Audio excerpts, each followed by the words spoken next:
Hello everyone, this is TheNelston, and welcome back to another video. Today I'm here to teach you how to survive through DECA's newest attempt at cosplaying as Disney and its live-action remakes. This is by no means a comprehensive Realmeye page-style video about every tiny little thing in the dungeon, including which bee color gives the best head. It's yellow, by the way, but it suffices for the purpose of getting you in and out in mostly one piece.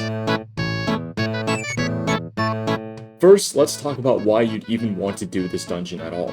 If you're a fan of not getting just one blue bag, but a whole two instead, you're gonna absolutely love the advanced nest. Technically, this dungeon should drop engravings, but we all know that this is a complete lie, and anyone who has an advanced nest engraving just cheated it in. This dungeon is nice, however, in that it counts as a difficulty 10 dungeon, meaning that you can complete that 9+ difficulty daily seasonal quest quite quickly instead of having to run something like a full Shatters or O3. Alright, let's talk about this boss. I'm skipping the clearing of the dungeon because it is essentially the same, except now that you have green bees and the chat is a little bit more unhinged. When you get to the boss room, the queen bee will become active and start zooming around the room like her blood is fueled by crack and not hemoglobin. During this phase, she can be stunned and slowed, which is really helpful for keeping your group safe. After that, she can go into one of 4 different chase phases. Yes, this is the first time a woman has actually pursued a Realmeye player. As long as you stay away from her, you should be fine. Let someone else drag her around the room and blast her from a safe range. Okay, on to the scariest phase, Shurikens. As soon as she flashes you and goes mid, you're going to want to group up on any of the 4 cardinal directions. Typically, I like to go directly to the right of her, but honestly anything is fine as long as everyone is grouped up in the same quadrant to stack buffs.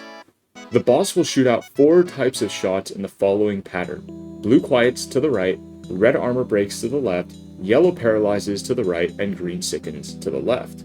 Throughout this, she will also continuously fire these multicolored, sperm-looking shots in a straight line, initially rotating clockwise and switching directions after every 180-degree half-circle cycle.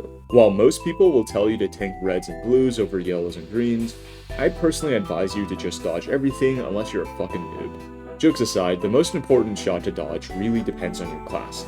For example, high-def classes may prefer to dodge the armor breaks, since the shurikens don't actually really hurt that much with your thick armor and even thicker skull, while priests may prefer to dodge the quiets because you can just parry away everything else, and everyone who plays a normal class will probably just want to dodge the sickens. If I had to succinctly sum up how to survive this phase, it would be the following. Rotate clockwise halfway around the room before switching to counterclockwise and repeating this cycle while shooting the boss until the phase ends, and make small left-right adjustments as you move to weave in between the shurikens. The more you practice, the easier this gets, and there are no insta-kills in this phase, so just Nexus if you get low. Remember, it's okay to tank a little bit of lava damage if it means avoiding a more deadly shot, and the phase is damage capped, meaning that it will keep going on until your group pushes the boss to the next phase, so ironically having a lower HP, higher DPS set may prove to be safer overall than just keeping your HP set on an AFK stroking it. Congrats, you've officially made it past the hardest phase. Now, all that's left is for you to actually play the game and beat the killer queen. At this point, she's going to go into her tantrum phase where she flashes different colors and vomits out a barrage of shots that will each do different things. Some of these phases will be chase phases, while others will be set movement phases.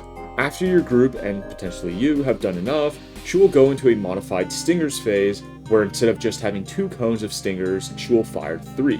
As such, the new safe spots are in the top left, the top right, and the bottom middle. Again, just for the sake of consistency, I recommend the top right area and rotating with the stingers clockwise. Blast the nest until she starts moving towards the top left, and this is the final phase in the fight. Now, all you have to do is eat your greens, something I know we all rarely do, and avoid the green stingers from the queen. The outer bees will be a little bit annoying, but generally not too dangerous, so you do want to prioritize dodging the boss's shots as they are much more deadly. Once you deal enough damage, all the bees will go towards the center, and this is where you will blast the main boss until she dies and drops you your beautiful 2 blue bags. Grab your dog shit loot, do a quick gritty over the boss's dead body, and head through the portal for your complete.